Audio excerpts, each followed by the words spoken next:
السلام علیکم ناظرین، آپ دیکھ رہے ہیں حکیم آن لائن نیچرل زون۔ تو ناظرین، آج کا جو ہمارا ٹاپک ہے ذیابیطس اور اقسام، علاج اور احتیاطی تدابیر۔ تو ناظرین، منہ خشک رہنا اور بھوک کی زیادتی ذیابیطس کی عمومی علامات میں شامل ہے۔ ذیابیطس قسم دوئم جو ہوتا ہے، ذیابیطس قسم دوئم جسے ذیابیطس ٹائپ 2 اور بی کہا جاتا ہے، اور دراصل میٹابولزم یعنی عملی تحویل کی خرابی کی وجہ سے ہی لاحق ہوتی ہے۔ ایک صحت مند نارمل فرد میں کھائی جانے والی خوراک ہضم کے مراحل سے گزر کر گلوکوز بلڈ شوگر میں تبدیل ہو جاتی ہے۔ گلوکوز یا بلڈ شوگر انسانی جسم کے اندر خون میں شامل ہو کر خلیات کو توانائی فراہم کرتی ہے، اور یہ تمام کام ایک اہم ہارمون انسولین کی مدد سے پایہ تکمیل تک پہنچتا ہے۔ تو ناظرین، انسولین دراصل چابی کا کام دیتی ہے جو کہ خلیات کو گلوکوز فراہم کرنے کے لیے استعمال ہوتی ہے، کیونکہ انسولین کے بغیر انسانی جسم گلوکوز کو حاصل نہیں کر پاتا، اور چونکہ خلیات کو توانائی چاہیے ہوتی ہے جو کہ گلوکوز سے ہی ملتی ہے، اس لیے انسولین کے بغیر انہیں توانائی نہیں ملتی اور یہ نارمل افعال انجام دینے سے قاصر ہونے لگتے ہیں۔ تو ناظرین، ذیابیطس کی یہ اقسام عموماً پختہ عمر کے افراد یعنی 40 سال سے بڑی عمر کے افراد کو لاحق ہوتی ہے، اور اسے ذیابیطس ٹائپ 2 یا ذیابیطس قسم کے دوئم بھی کہا جاتا ہے۔ اس قسم کو مختلف عوامل کے سبب دیگر مختلف ناموں سے بھی لکھا اور پکارا جاتا ہے۔ تو ناظرین، بالغ افراد کی ذیابیطس، موٹاپے کی ذیابیطس اور انسولین کے بغیر کنٹرول کی جانے والی ذیابیطس واضح ہے کہ ایسے افراد جنہیں ذیابیطس قسم دوئم کا عرضہ لاحق ہوتا ہے۔ تو ناظرین، ذیابیطس قسم دوئم سے متاثرہ مریضوں کا لبلبہ بہت کم انسولین بناتا ہے، یا جو انسولین بناتا ہے وہ کارکرد نہیں ہوتا۔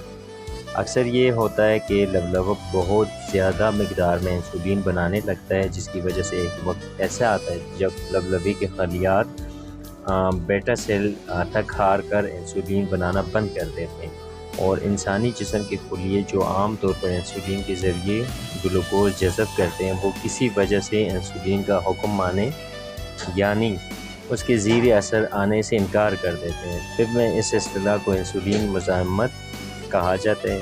جب خلیے انسولین جذب نہیں کرتے تو لبلبے کو مزید انسولین خارج کرنی پڑتی تاکہ بڑھی ہوئی گلوکوز پر قابو پایا جا سکے۔ تو ناظرین، آخرکار انسولین کی زائد پیداوار سے لبلبے میں انسولین بنانے والے خلیے تک ہار کر کام کرنا چھوڑ دیتے ہیں، اور ذیابیطس قسم دوئم لاحق ہو جاتی ہے۔ زیادہ تر مریض ذیابیطس کی اسی قسم کا شکار ہوتے ہیں، اور ایک محتاط اندازے کے مطابق پاکستان میں 90 تا 95% مریض اس قسم کا شکار ہوتے ہیں۔ یہ قسم انسولین کے عمل کی رکاوٹ کے سبب ہوتی ہے، اور اس کی تشخیص عموماً اتفاقیہ ہوتی ہے، جیسے انشورنس کراتے وقت کی جانے والی میڈیکل ٹیسٹوں کے دوران یا آپریشن کے وقت کی جانے والے ٹیسٹوں کے ذریعے سے ہے۔ تو ناظرین، اس قسم کی ذیابیطس غذائی احتیاط سے بھی کنٹرول کی جا سکتی ہے۔ ذیابیطس قسم دوئم کی علامات اچانک ظاہر نہیں ہوتی، بلکہ آہستہ آہستہ اور بظاہر معمولی قسم کی ہوتی ہے۔ مغرب کے مقابلے میں پاکستان میں یہ قسم بہت زیادہ کم عمری میں ہو رہی ہے، اور تبدیل ہوتے ہوئے طرز زندگی، سیل پسندی اور بچوں کے بڑھتے ہوئے وزن، موٹاپے اور ورزش کے فقدان کی وجہ سے ذیابیطس کی یہ قسم جو پہلے بڑی عمر کے افراد کو لاحق ہوتی تھی، اب یہ کم عمری میں بھی ہونے لگتی ہے، اور یہ المیہ اب 8 سے 10 سال کے بچے بھی اس کا شکار ہونے لگتے ہیں۔ تو ناظرین، ذیابیطس کی قسم دوئم کی وجوہات جو ہے، اس کی وجوہات کو سمجھنے کے لیے کچھ تجاویز پر آپ کو غور کرنا ہوگا۔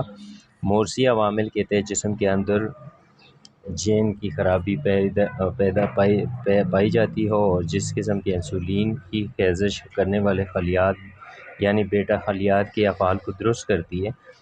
اس کے ساتھ ساتھ اگر ماحولیاتی عوامل جیسے موٹاپا اور میٹابولک خرابیاں بھی پائی جاتی ہیں، یہ دونوں عوامل مل کر انسولین کی خیزش کو کم کر دیتی ہے، اور اس کے بعد بیٹا خلیات تک جاتے ہیں اور اپنا افعال ادا کرنے سے قاصر ہونے لگتے ہیں۔ تو ناظرین، اس صورت میں ذیابیطس قسم دوئم لاحق ہو جاتی ہے۔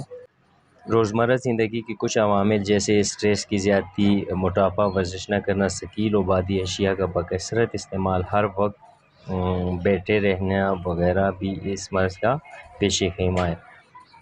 تو ناظرین، اس کے لیے مزید آپ لوگوں کو احتیاط کی ضرورت ہوتی ہے اور آپ نے اس پہ احتیاط کرنا ہے۔ تو آج کا ہمارا ٹاپک اختتام ہوا جاتا ہے، ملتے ہیں نیکسٹ ویڈیو میں نئے ٹاپک اور نئے جذبے کے ساتھ۔ تو اپنا بہت سارا خاص خیال رکھیے گا، اللہ حافظ۔